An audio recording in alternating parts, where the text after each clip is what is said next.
여러분 오늘 제가 좀 특별한 설교를 준비했습니다. 여러분들이 제목에서 보시듯이 자영업이 모두 망한 후에 라는 제목으로 오늘은 경제 관련 설교를 좀 하겠습니다.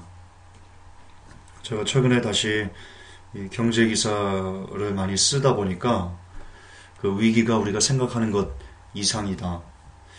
작년, 재작년과 또 다른 위기가 올해 있는 것 같다. 팩트로. 그래서 급하게 좀 준비를 했습니다.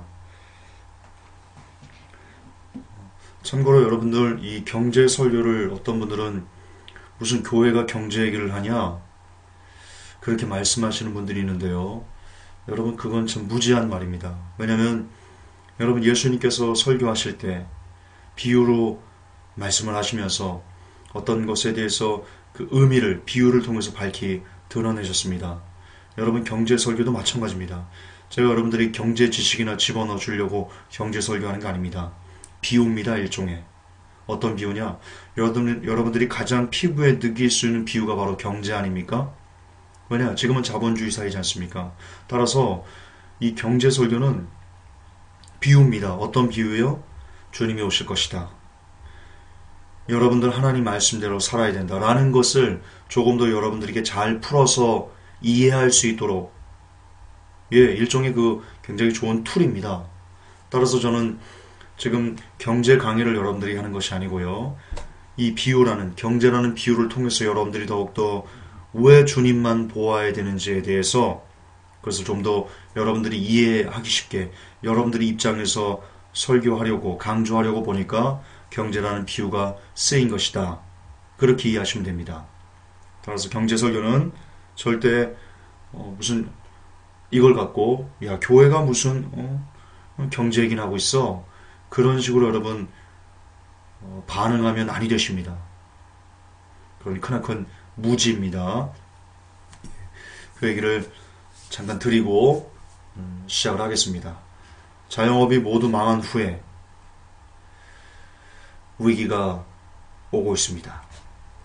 여러분 자영업자 평균 그 대출 잔액은요 약 200조입니다. 여러분 은행권에서 나온 통계만 200조지요. 비은행권, 사채, 일수 이런 것까지 모두 다 합치면 도대체 얼마 정도의 빚을 자영업자들이 가지고 있을지 상상하는 것이 좀 그렇습니다. 여러분 자영업자들의 평균 1인당 대출액은요 1억 2천만 원 정도 됩니다.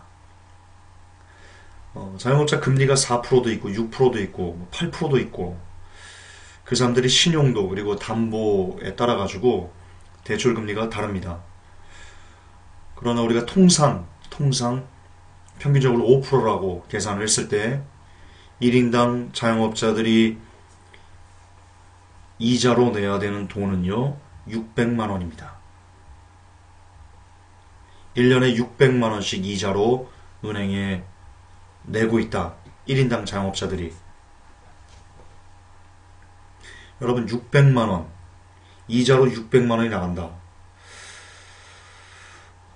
우리나라가 지금 통계적으로요 1인 가구의 한 가구당 그 가장이 벌어들이는 수입이 1년에 한 3,600, 4,000 이렇게 왔다 갔다 한답니다.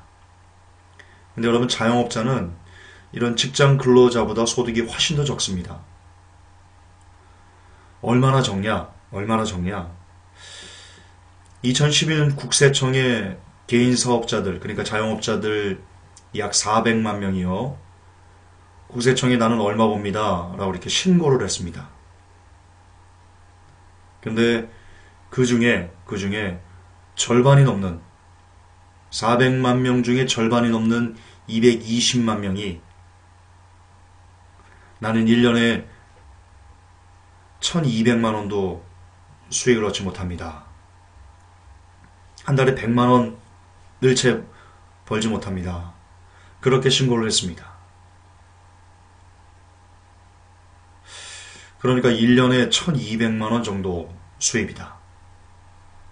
물론 이게 가처분 소득일 겁니다. 제가 자세히 그 세무관계를 잘 따지지 못했어요. 가처분 소득이란 은행이 이자 낼 거 내고, 뭐 할 거 내고, 뭐 임대료 낼 거 내고, 그리고 나서 자기가 실질적으로 쓸 수 있는 돈이 100만 원 미만이다. 그렇게 보시면 됩니다. 엄청나게 적은 겁니다. 엄청나게 적은 겁니다. 도시근로자에 비해서 너무 형편없는 그런 수입을 자영업자 절반이 그렇게 갖고 있다. 그런데 대출은 이 가계부채에서 자영업자가 가지고 있는 대출은요, 대단히 크다. 대단히 크다. 여러분, 자영업자 대출이 가계부채가 1000조라면 그 중에 주택담보대출이 60%고요. 2013년 통계로는 거의 490조 정도 주택담보대출이요. 약 500조입니다. 물론 은행권에만 그렇습니다. 은행권에만.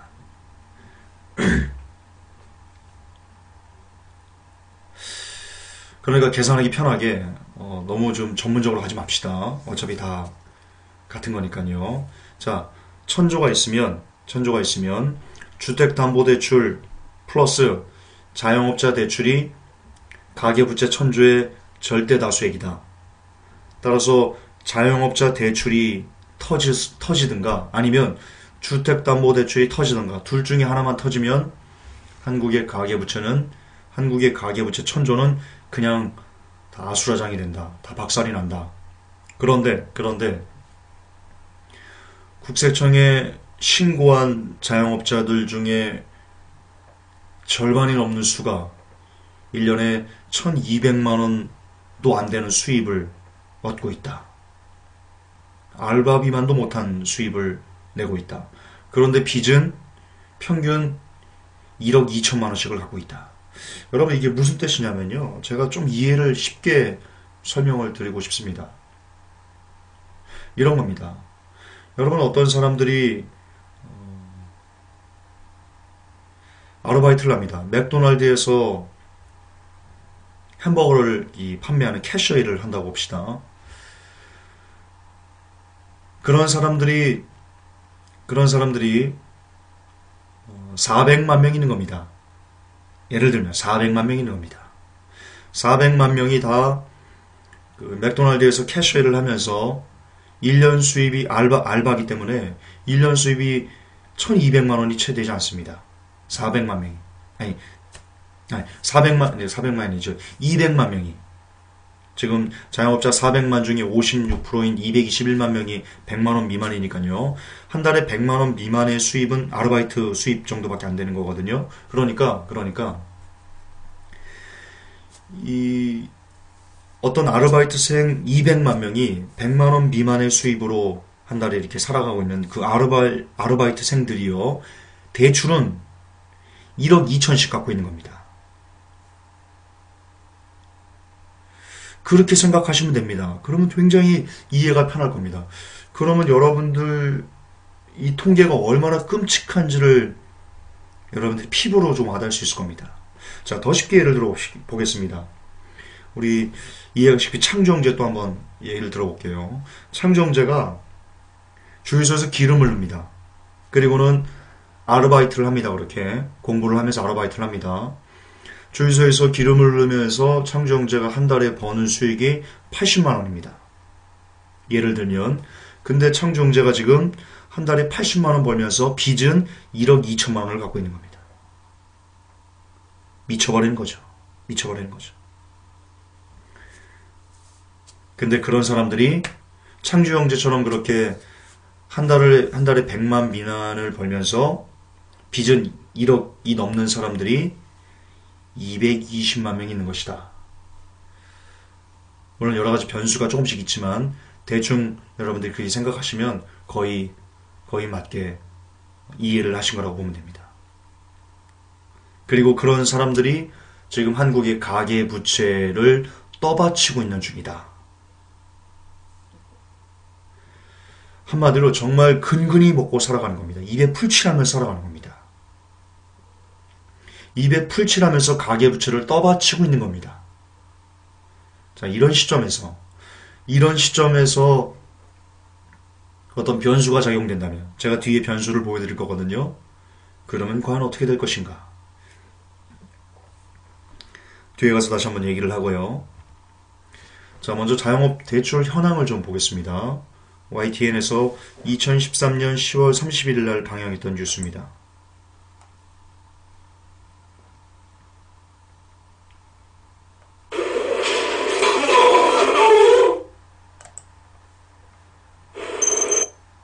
자영업자들이 받은 대출이 상당한 부담이 되는 것으로 나타났습니다. 그래픽으로 자세히 보시죠.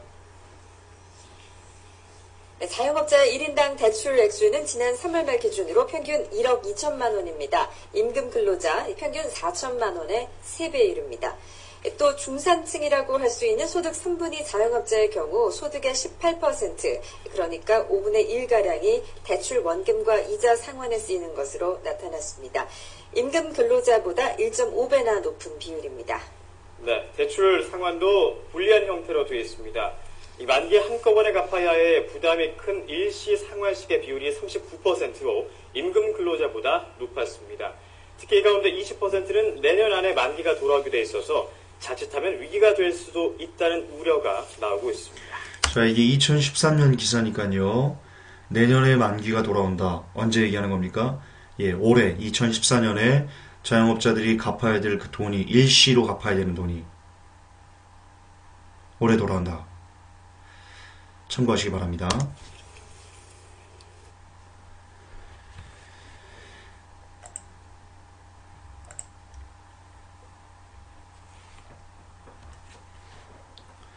자, 그러면 이제 자영업 대출이 이렇게 그 대출 현황을 여러분이 보셨고요. 이제는 이 자영업의 현 위기를 실제적으로 방영한 뉴스들 짤막짤막하니까요. 제가 4개를 간추려 봤습니다. 함께 보겠습니다. 먹는 장사는 안 망한다는 속설이 옛말이 된 지 오래지만 요즘 골목 식당들은 말 그대로 벼랑 끝에 몰려 있습니다.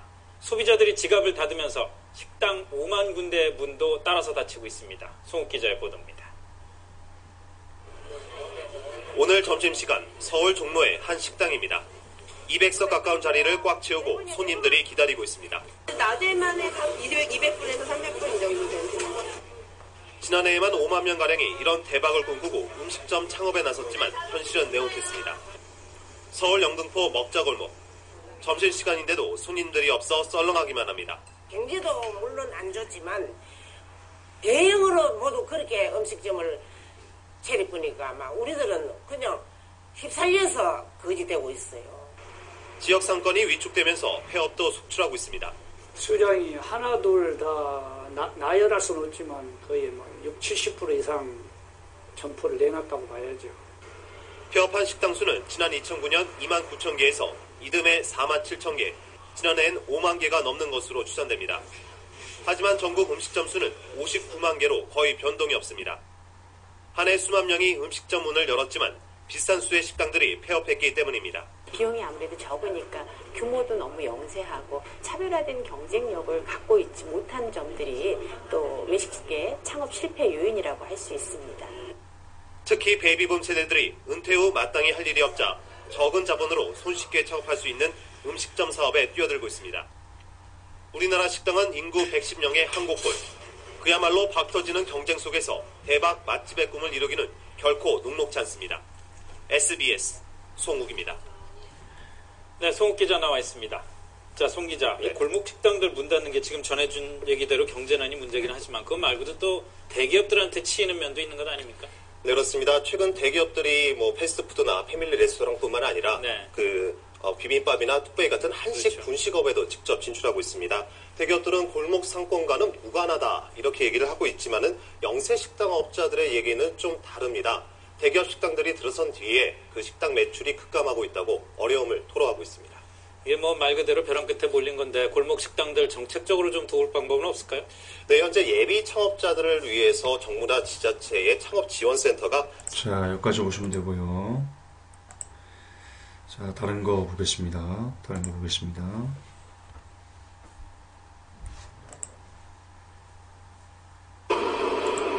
경기 침체 속 자영업자들도 위기를 맞고 있습니다.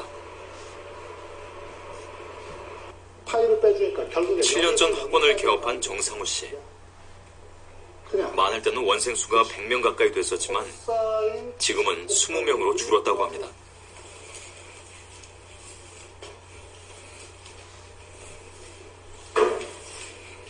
급격히 된 거는 한 1, 2년? 예, 1, 2년이고, 요즘 흔히 하는 말들을 이렇게 양극화라 그러잖아요. 그러니까 잘 되는 데는 아마 잘 되실 거예요. 잘 되시는 걸로 이제 생각을 하고 있고, 또 이제 그게 또 여건이 안 되시는 분들은 또 이제 그게 또 안 되기도 하고요. 강사 수를 줄이고 수학에 집중하는 것으로 강의 전략도 바꿨습니다. 하지만 11월에도 적자가 200만 원이 넘었습니다. 그러니까 가장 지금 최저로 오는 것 같아요. 느낌이 이제 더 이상 떨어질 데는 없는 것 같아요. 더 떨어지면 이제 이거는 안 되거든요.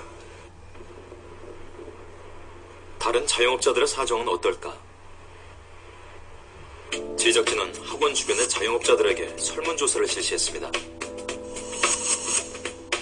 48명의 자영업자 중 93.1%가 1년 전과 비교해 매출이 비슷하거나 줄었다고 응답했습니다. 어려운 형편이죠. 저 같은 경우는 자녀 교육이 끝났기 때문에 교육비 지출이 감소가 되니까 유지가 되고 있는 상태죠. 그렇지 않을까 그럼 유지하기가 힘든 정도입니다. 지금 죽지 못해 살아요. 네, 많이 힘들어요. 한 반절 정도 매출 줄었어요. 그리고 작년하고 올해하고 갈수록 그러니까 2008년도부터 지금까지 계속 감소하고 있어요.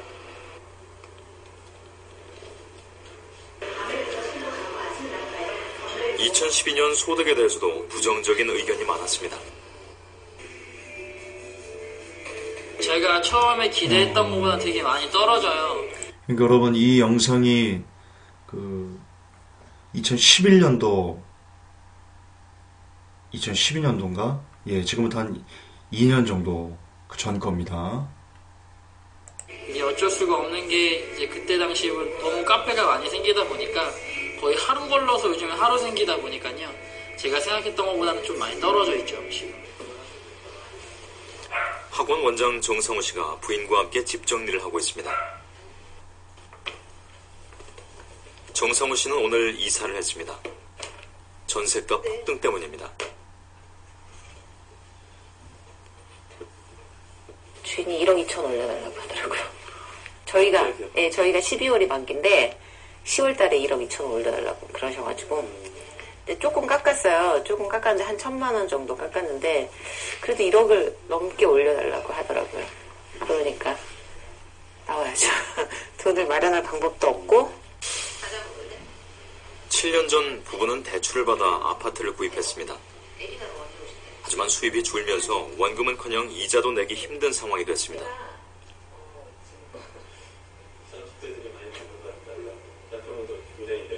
TV 보니까 하우스 프로라고 나오더라고요. 그러니까 대출 갖고 생활을 하려고 또 대출을 받아요. 그러니까 기존에 아까 말씀드린 저축을 해놓은 게 다 떨어지면 그 다음 방법은 생활을 하고 대출금을 갚으려고 다시 또 대출을 하는 거죠. 실제 지금 그런 생활을 하고 계신 거예요? 예. 지금 그 단계에? 예, 그 단계에 와 있어요, 지금. 심각해요, 지금. 언제 시작했지? 처음에 받았던 대출금은 1억 2천만 원. 있잖아요. 하지만 대출을 받아 생활하는 사이 빚은 2억 5천만 원이 됐습니다. 3배로 줄었죠. 그러니까는 3분의 1로 줄었. 보기는 안 그렇게 보이시겠지만 저희는 빈곤층이라고 생각해요. 빈곤층이라는 게 어떤 의미를 가지고 있는지 모르지만 일단 마음이 답답하고 미래에 대해서 걱정이 많은 거죠. 중산층이 돼가고 있다는 꿈이 무너졌다는 조 씨. 이제는 그 빚이 대물림 될까 불안하다고 합니다. 빚도 같이 물려줘야 될 것 같아. 그렇게 될 것 같아서 걱정이에요. 이거를 저희가 다 해결 못. 자, 이분이 잘못 생각하고 있습니다. 빚을 같이 물려준다. 이분이 이자를 생각하지 않아서 그렇습니다. 지금 이 이자가 계속 그대로 계속 갈 것 같다. 아닙니다. 이자가 반드시 뜹니다. 뒤에 제가 그걸 보여드릴 겁니다. 빚을 못 물려줍니다. 그냥 파산하게 됩니다. 못하고, 자, 이거 너 가져가. 그 대신 여기에 있는 용자금도 너 같이 가져가라. 이렇게. 자, 다음 영상 또 보겠습니다.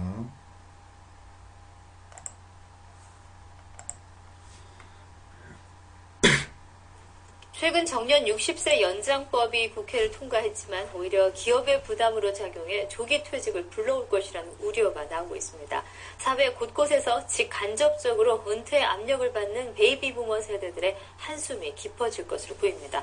홍원표 기자가 보도합니다. 지난 1955년에서 1963년에 태어난 연령층, 일명 베이비 부머 세대. 최근 정년 60세 연장 법안이 국회 본회의를 통과해 1963년생인 베이비 부머는 아이고, 이게 먼저 나오면 안 되는데. 제가 순서를 좀 잘못했네요.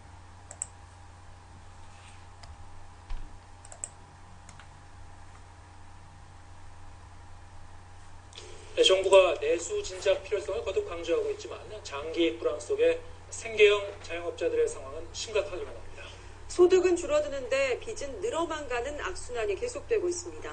이병식 기자가 보도합니다. 폐업한 식당에서 주방용품을 걷어들여 다시 파는 매매상들이 줄지어 있는 중고시장입니다. 가게들마다 그릇과 불판, 싱크대와 냉장고 등 중고 주방용품이 가득합니다. 올해 1월 6일자 뉴스입니다. 식당에서 가져오는 용품은 쌓여가지만 새로 식당을 열기 위해 물건을 찾는 발길은 뜸한 실정입니다. 호프집은 대형업소는 PC방으로 많이 바뀌고 냉면집 같은 데는 안경점, 사무실 이런 식으로 하는 추세입니다. 장사를 하면서 손해를 보느니 아예 문을 닫는 편이 낫겠다는 인식이 확산되고 있는 겁니다. 실제로 국내 자영업자의 월 매출은 평균 877만 원으로 3년 전보다 11.4%나 감소한 것으로 조사됐습니다. 여기서 점포 임대료와 인건비, 재료비와 공공요금을 빼고 손해주는 돈은 187만 원에 불과했습니다. 사정이 이렇다 보니 빚은 계속 늘고 있습니다. 국내 4대 시중은행의 자영업자 대출이 지난해 말 105조 6천억 원으로 1년 전보다 8.5% 증가한 것입니다. 임대료 등 고정비용을 낮추고 자영업자의 과도한 경쟁을 막는 동시에 사회 안전망도 확충하는 제도적 뒷받침이 절실한 시점입니다. YTN 이병식입니다.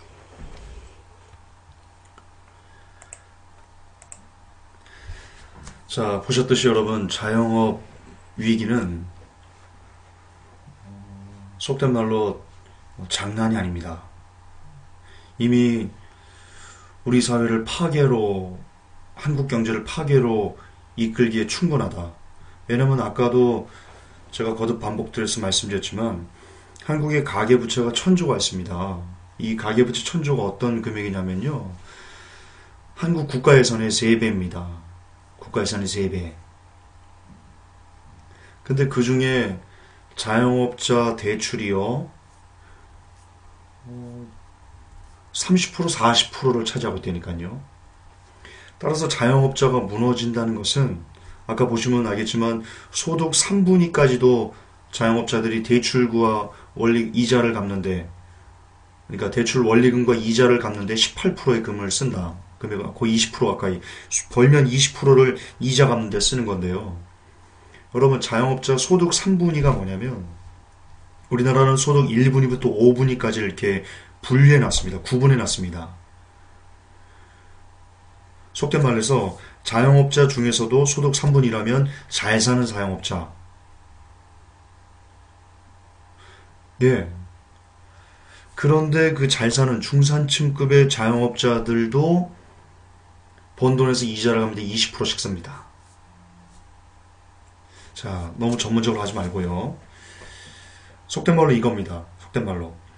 한국의 가계부채는 어디에 달려있냐? 자영업자가 일어설 수 있나? 자영업자가 이대로 곤두박질 치나에 달려있다고 말해도요, 지나친 말은 절대 아닙니다. 어떤 경제학자에게 가서도요, 야, 내가 알고 보니까 회복교에 무슨 뭐 김모 전주사가 있는데, 가가 그러되 이 한국 가계부채 폭발 여부가 자영업자가 이대로 곤두박질하나 아니면 다시 일어서나에 달려있다고 그러대. 야, 이거 맞는 말이야? 그렇게 근처에 경제 전문가들이 있다면 그냥 물어보시면 됩니다. 정확하게 그렇습니다. 왜냐면 우리나라의 산업 구조가, 여러분, 자영업자가 OECD 국가에서 우리나라가 자영업 비율이 제일 높습니다.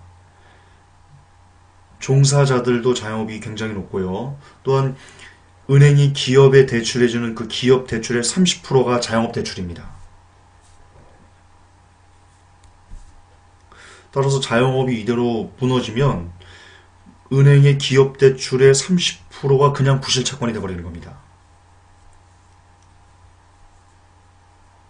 그 정도로 여러분, 자영업 문제는 쉬운, 결단코 이게 우스운 문제가 아닙니다.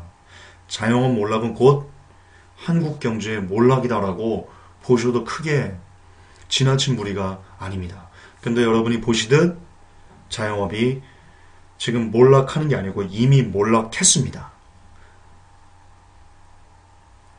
이 자영업이 다시 이렇게 활성화가 되기 위해서는, 다시 일어나기 위해서는, 돈도 많이 벌고 원리금도 받고 그러기 위해서는, 아시겠지만 한국은 글로벌 경제가 살아나야지만 자영업이 활력을 띨 수 있습니다.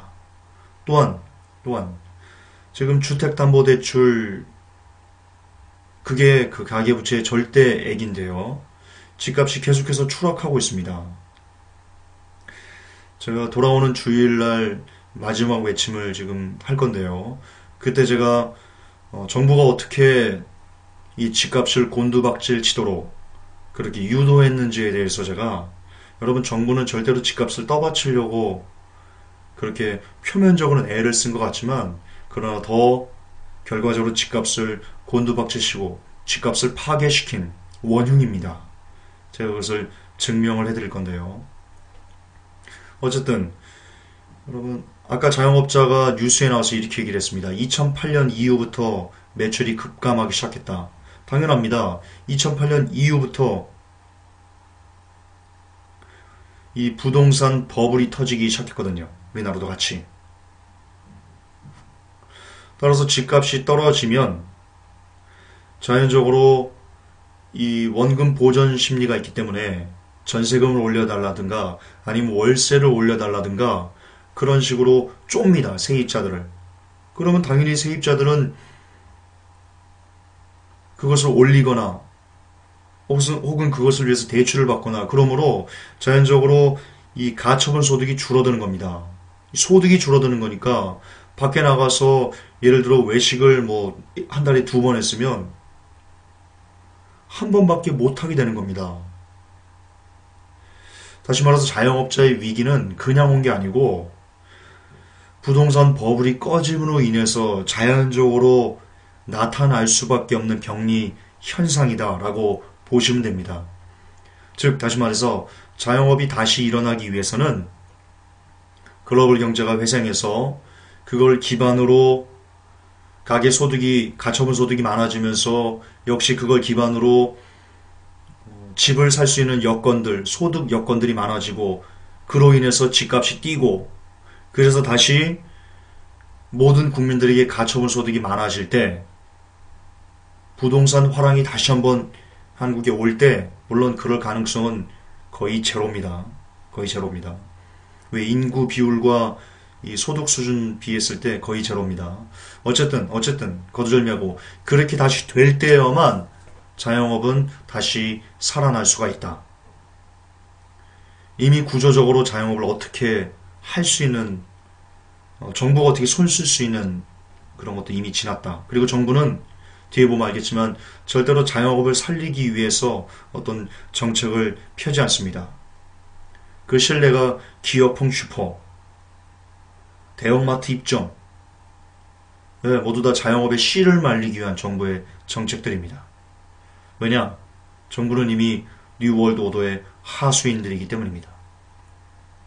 어쨌든 이렇게 자영업이 굉장히 큰 위기, 심각한 위기, 가계부채를 한 번에 터뜨릴 수 있는 위기들이 있는데 문제는 이 자영업이 구조적으로 회복할 수 있는 가능성이 없다는 겁니다. 다음에 좋습니다.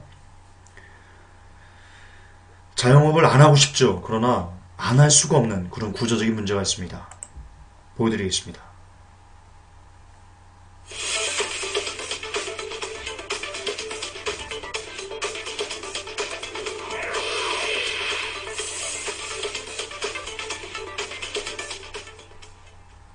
네, 은퇴를 했거나 은퇴가 임박한 1차 베이비붐 세대에 지금 40대 초중반에 해당하는 2차 베이비부머를 합한 인구가 1,300만 명에 달하는 것으로 나타났습니다. 네, 문제는 이들이 은퇴 준비가 거의 안 돼 있고 또 막상 어떻게 해야 할지 모르는 사람이 대다수라는 데 있습니다. 이근형 기자가 취재했습니다. 서울에서 한 대기업에 다니는 40대 직장인 오광균 씨는 은퇴 준비가 막막하기만 합니다. 해야 된다는 개념은 있는데 그리고 많은 고민은 하고 있는데 실제 뭐 통상적인 적금을 붓는다거나 이 정도 수준 외에는 별로 뭐 따로 준비하고 있지는 못하고 있습니다. 정년이 10년여밖에 남지 않았지만 정년 이후를 준비하기가 쉽지 않습니다. 자, 아까 이분은 적금을 붓는다고 그랬습니다. 근데 그 적금도요, 이분의 미래를 보장할 수가 없습니다. 왜냐하면 이분 결혼하면 자녀가 나올 거 아닙니까? 여러분, OECD 국가에서 학자금, 이 교육비, 사교육비 지출이 제일 많은 나라가 바로 대한민국입니다. 뭐든지 나쁜 건 일입니다, 우리나라는. 잘 살릴 일이 어쨌든 그런 얘기 하시는 게 아니고요. 그리고 그 사교육비로 엄청나게 많은 돈이 자녀들에게 집중돼서 쏟아지고요. 왜냐면 다들 대학들 가야 되니까. 대학 가려면 학원하고, 그거 후에도 역시 또 결혼을 할 때 이 전세금이나 월세 자금을 부모로부터 손 벌리는 그런 2030 세대가 제법 많습니다. 따라서 아무리 열심히 이들이 은퇴 자금을 준비한다고 해도요, 절대로 한국 경제에서 은퇴 자금을 마련할 리도 없고요. 천만에 만만의 콩떡이고요. 마련했다고 쳐도 그게 다 자녀들 양육비로, 교육비로, 결혼 자금으로 다 빨려나간다. 그러면 이제 유일한 방법은 뭐냐? 베이비붐 이 은퇴 세대가 은행으로부터 대출을 받아서 자영업 하는 겁니다. 왜냐, 나이가 들면 받아주는 일자리가 없거든요. 그러니까 결국 다시 자영업으로 몰릴 수밖에 없는 그런 구조적인 모순을 한국 경제가 갖고 있다. 그렇게 보시면 됩니다. 자녀 교육비와 결혼자금, 주택대출금 상환 등 지출이 많다 보니 무턱대고 장기금융 상품에 투자하는 것도 부담입니다. 그나마 오 씨는 자녀가 한 명이고 소득도 그런대로 괜찮아 동년배들 중에서는 여유가 있는 편에 속합니다. 저보다 조금 소득이 좋지 않은 상태에서 애가 한 명 더 있다 라는 상황이라면 굉장히 좀 어렵겠죠. 노후 대책은 둘째치고 당장 애들 사교육비 대기도 굉장히 벅차지 않을까라는 좀 생각은 해봅니다. 이제 막 은퇴하거나 은퇴가 임박한 1차 베이비부머는 700만 명. 하지만 39세에서 45세까지 2차 베이비부머 600만 명이 더 걱정입니다. 1차 베이비부머가 국민연금을 받는 시기는 빠르면 60세부터인데 2차 베이비부머의 연금 수령 시기는 65세로 은퇴 후 10년 동안 소득에 공백이 생깁니다. 국민연금과 함께 직장에서 제공하는 퇴직연금, 그리고 개별적으로 준비하는 개인연금까지 3단계 은퇴 준비가 필요한 것도 그 때문입니다. 은퇴가 임박한 50대 이후에 노후 준비를 시작한 세대는 노후 필요자금의 50%도 충당하기 힘든 것으로 조사되고 있습니다. 전문가의 종합적인 진단과 컨설팅을 통해서 본인의 노후 준비가 어떤 상태에 있는지 한번 점검을 해볼 필요가 반드시 있겠습니다. 100세 시대 은퇴 준비, 이제 선택이 아니... 보셨듯이요, 한국 경제는 구조적으로 자영업이 늘지가 않을 수 없는 그런 현실이 되고 있습니다. 그러나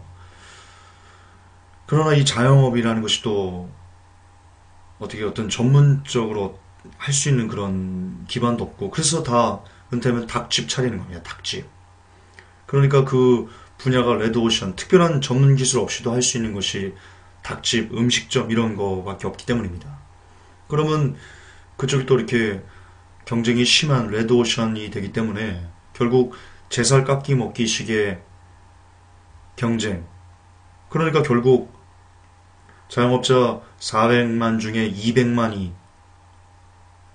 1년 수입이, 연수입이 1200만 원이 안 된다는 그런 어처구니가 없는 결론에 도출하게 되는 겁니다. 그런데 그런 사람들이 빚이, 평균 빚이 1억 2천이다. 말도 안 겁니다. 말도 안 겁니다. 그럼 다음 영상은 제가 이 자영업자 설교를 준비하면서 찾다가 발견하게 된 굉장히 우리 피부에 와닿는 그런 짤막한 영상입니다. 같이 보시고 제가 마무리 발언을 좀 이어가겠습니다. 그 어떤 신비로운 가능성도 희망도 찾지 못해 방황하던 청년들은 죽기 더 학년수를 떠나고 꿈에서 아직도 깬 아이들은 내일이면 모든 게 끝날 듯 잠짓기에 몰두했지. 난 어느 곳에도 없는 나의 자리를 찾으려 헤매었지만 갈 곳이 없고 우리들은 달려가는 서로를 바라보며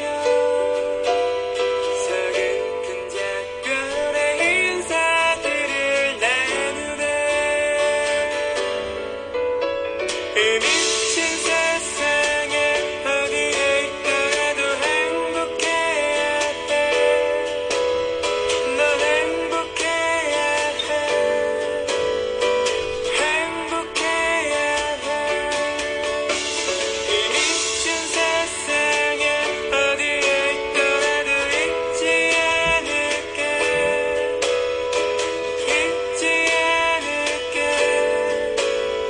널 잊지 않을게. 서른 풍경들이 지나치는 오후의 버스에서 깨어 방황하는 아이 같은 우리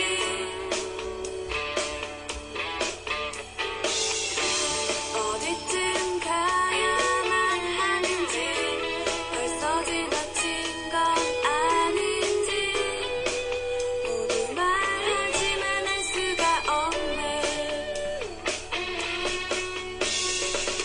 이 미친 세상에 어디에 있더라도 행복해야 해. 넌 행복해야 해. 행복해야 해. 이 미친 세상에 어디에 있더라도 행복해야 해. 넌 행복해야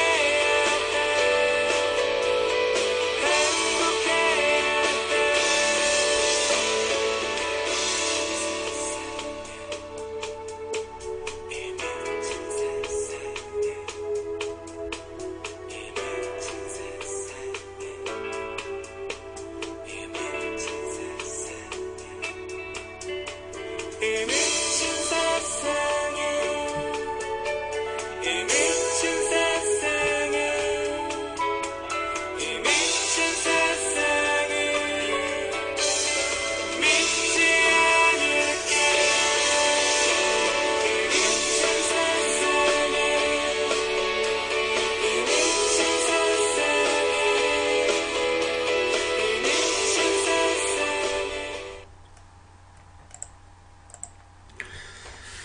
청년 자영업자의 비애, 너무나 가슴에 와닿는, 너무나 현실적인 그런 영상이 아닐 수 없습니다. 여러분, 근로자들보다 자영업자들은 정말 뼈가 빠지도록 일합니다. 정말 뼈가 빠지도록 일합니다. 여러분 주위에 자영업자가 있으면 그분이 어떻게 사시는지 보실 수 있습니다. 휴일 없습니다. 연휴 없습니다. 설 명절 없습니다. 왜? 하루라도 쉬면 월세가 안 나오는데요. 정말 마치 일하기 위해 돈 벌기 위해서 태어난 기계처럼 그렇게 살아도 손에 쥐는 것은 월세, 대출이자, 직원 월급 빼고 나면 그냥 허탈, 두 손에 쥐어지는 것은 허탈 뿐입니다. 이게 대한민국 경제의 현실입니다. 그리고 제가 뒤에 뭐 하나를 보여드리겠지만요. 그런 현실마저도 저 뒤에 저것을 만나면 여러분 그냥 모래성처럼 한 번에 박살이 납니다. 자, 그런데 이런 자영업자들을 정부가 안아주고 그리고 구조적으로 도와주기는커녕 오히려 오늘도 정부는 서민을 죽이려고 작정한 것 같습니다. 1월 8일 2014년 1월 8일 서울경제신문에 나온 뉴스 기사를 제가 캡처했는데요. 지금 현재 이 자영업자들에게 무분별한 대출, 그것을 하기 위해서 이 은행들이 아주 혈안이 되어 있다라는 기사입니다. 대환대출, 타은행이 대출을 갚아주고 새로 대출을 해주고 자영업자 일명 돌려꺾기 영업이라고 하는데요. 어떻게든지 이 자영업자들이 대출을 많이 받아가지고 더 많이 버블을 일으켜서 한 번에 죽어버려라. 여러분 그런 식입니다. 시중은행 관계자는 가계 중소기업 대기업은 리스크가 커 은행들이 자영업자를 대상으로 대출 경쟁을 벌이고 있다고 말했다. 아울러 제2금융권 회사들도 신용도가 낮고 담보력이 부족한 자영업자에게 인터넷 등을 통해 무분별하게 대출을 해주고 있는 것으로 드러났다. 실제 국민우리 신한하나은행의 자영업자 대출액을 보면 1년 새 2조 3,644억 원 자영업자 대출이 늘어났다. 캐피털사, 저축은행 이런 비금융권도요. 자영업자 대출의 영업력을 집중하고 있다. 금융감독원 관계자는 당장은 연체율 등 건전성이 우려할 만한 수준 아니다. 거짓말입니다. 지금 굉장히 심각합니다. 어쨌든 보시듯 여러분 뉴스에서 보시듯 지금 은행, 비은행권 할 것 없이 지금 전부 다 이 자영업 대출에 아주 혈안이 되어 있습니다. 여러분 여기에 뉴월드 오더의 전략이 담겨 있습니다. 이것은 여러분 약탈적 대출입니다. 지금 보시듯 이 은행이나 비금융권들이 이 자영업자들이 돈을 대출을 해주면 그 대출을 갚을 여력이 없다는 것을 모를까요? 일개 김관훈 전도사도 아는데 일개 전도사도 아는데 일개 기자도 아는데 과연 자신들의 돈을 빌려주는 그런 은행권들이 내가 저 자영업자에게 이걸 대출을 해주면 못 받을 그런 위험성이 있다. 지금 자영업이 화랑도 아니고 이거 대출을 좀 줄여야 되겠다라는 것을 모를까요? 압니다. 아는데 뻔히 알면서 더 대출을 해줍니다. 더 갖다 쓰랍니다. 온갖 불법적인 대출 그리고 이자 높은 거 해가지고 막 다 싸그리 해서 이거 해라 저거 해라 자영업자들이 마음껏 대출을 받을 수 있도록 굳이 필요하지 않은 것을 대출을 받아서 버블을 키울 수 있도록 그렇게 몰아가고 있습니다. 이랬던 예가 있습니다. 이렇게 대출을 해서 한 국가의 경제를 말아먹었던 예가 있습니다. 최근에 그 예가요, 바로 2008년 서브프라임 모기지 사태입니다.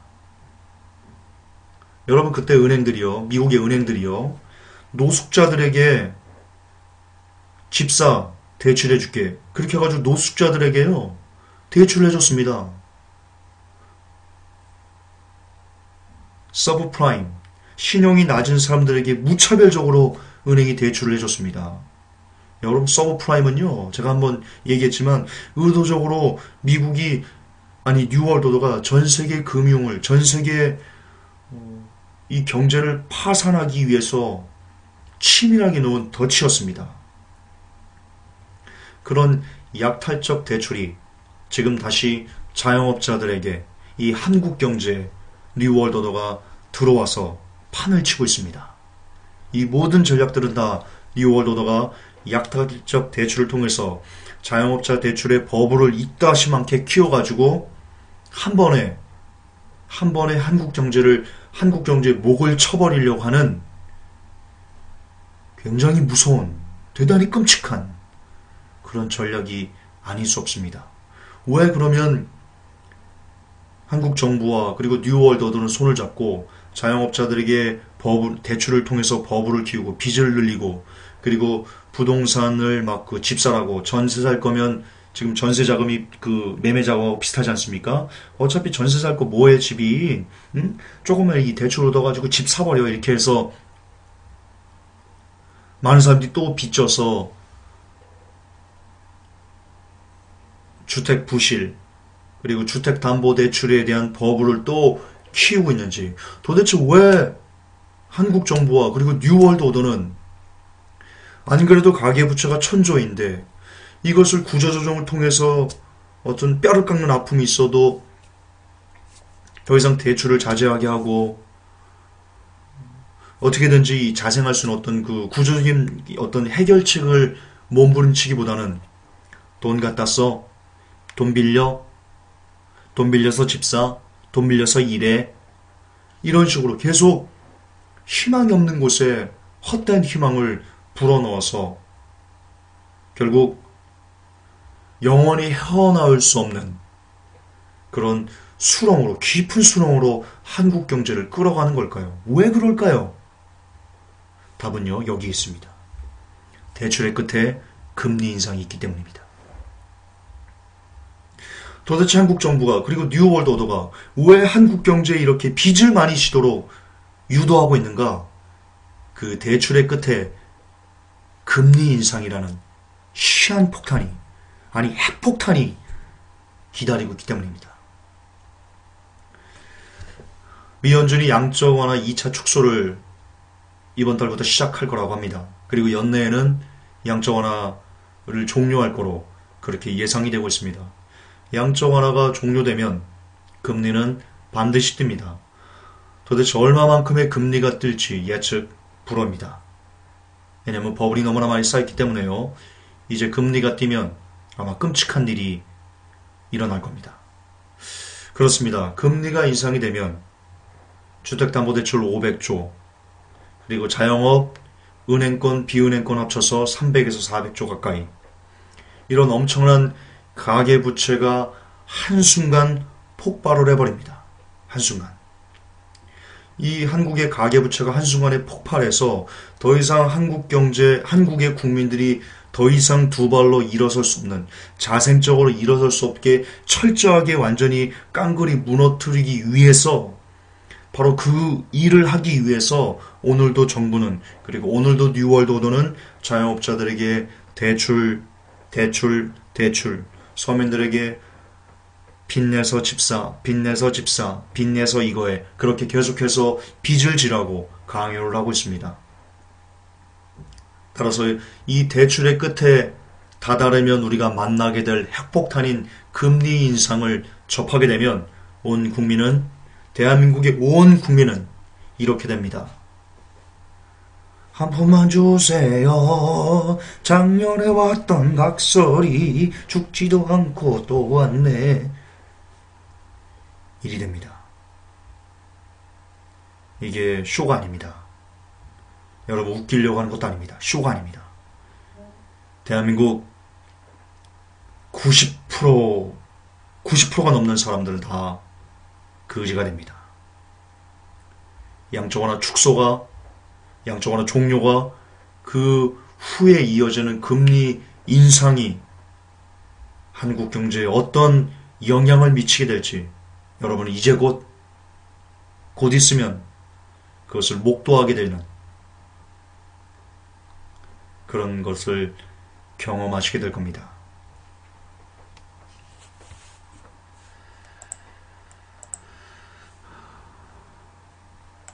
그렇습니다. 지금은 정말 비상 사태 중에서도 정말 매우 심각한 비상 사태입니다. 특히 여러분이 피부에 닿을 정도로 한국 경제는 위기 중에서도 대단히 큰 위기를 지금 목전에 두고 있습니다. 그러면 이때 이렇게 곧 있으면 금리 인상 뛰면 거제가 될 수 있는 이런 심각한 위기에 김전사 그럼 어떻게 할까? 어떻게 하라고 우리? 저는 그 답을 예수님이라고 말씀드리고 싶습니다. 여러분은 다 서민들입니다. 서민들이 어떤 희망을 가질 수 있단 말입니까? 여러분들이 뉴월드 오더에 빌 붙겠습니까? 그러면 지옥인데요. 예, 뉴월드 오더에 빌 붙으면 살 수 있을 겁니다. 그들에게 머리 숙이고 악마와 계약을 하면요 살 수 있을 겁니다. 그러나 지옥입니다. 따라서 뉴월드 오더에 편승하지 않는 사람들, 설국열차에서 꼬리칸에 있는 사람들은 다 결국 죽을 수밖에 없습니다. 그러므로 지금 이 시대에 진정코 희망 따위는 없습니다. 여러분들은 지금 건전한 직장이 있고 그래도 먹고 살만하니까 배가 따시니까 큰 어려움이 없을 거라고요?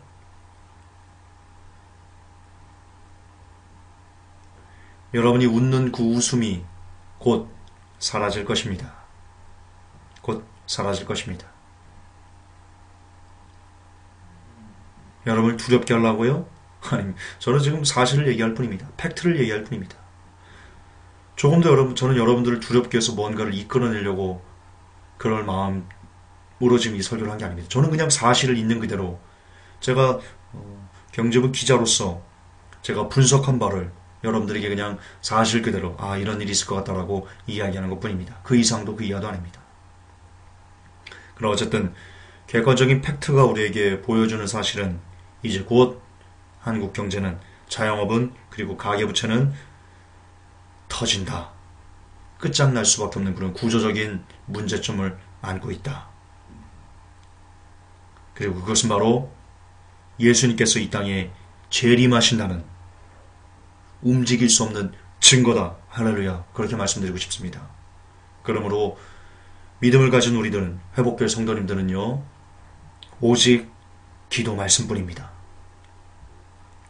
여기서 어떻게 벗어나야지 못 벗어납니다. 이 뉴월드오더가 그동안 그렇게 오랜 동안 쳐놓은 2중 3중으로 쳐놓은 이 거미줄을 벗어날 수 있는 유일한 길은 성령님과 함께 그분 안에 들어가서 그분의 이끄신 바대로 우리가 이끌림 받는 것. 혹 그게 휴가면 휴거로, 아니면 또 다른 어떤 것이면 또 다른 어떤 것으로 그분께서 이끄시는 바대로 뉴월드오더로부터, 마귀로부터 자유롭고 오히려 그들을 지배하고 다스리시는 분은 우리 주님이시기 때문입니다. 따라서 오늘도 기도와 말씀으로 예수 그리스도를 붙잡고 그분의 옷자락을 붙잡고 주님 살려주세요. 도와주세요. 나를 불쌍히 여겨주세요.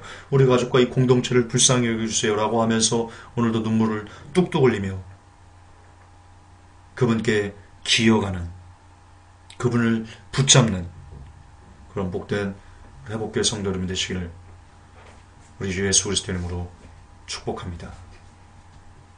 하나님, 오늘 이 경제를 비유로 예수님께서 어디만큼 우리에게 가까이 오셨는지를 이 시간 우리가 상고하였습니다. 하나님, 우리가 객관적으로 보았을 때 한국 경제의 전무후무한 위기가 지금 오고 있습니다. 그 미중위에 한 번도 한국 경제가 경험하지 못한 그 미중위의 핵폭탄이 지금 시시각각 너무나 빠른 발걸음으로 우리에게 다가오고 있습니다. 이때 이 위기를 벗어날 수 있는 유일한 길은 오직 예수 그리스도뿐임을 이 시간 종이 믿음으로 고백합니다. 그날이 다가옴을 볼수록 더욱더 예수님께만 피하려고 몸부림치는 우리가 될 수 있도록, 모든 회복교회 성도 여러분이 될 수 있도록, 이 메시지를 듣는 모든 하나님의 백성들이 되어질 수 있도록 주여 우리를 기억하시고 그리고 우리를 불쌍히 여겨 주시옵소서. 예수님의 이름으로 감사하며 기도하옵나이다. 아멘.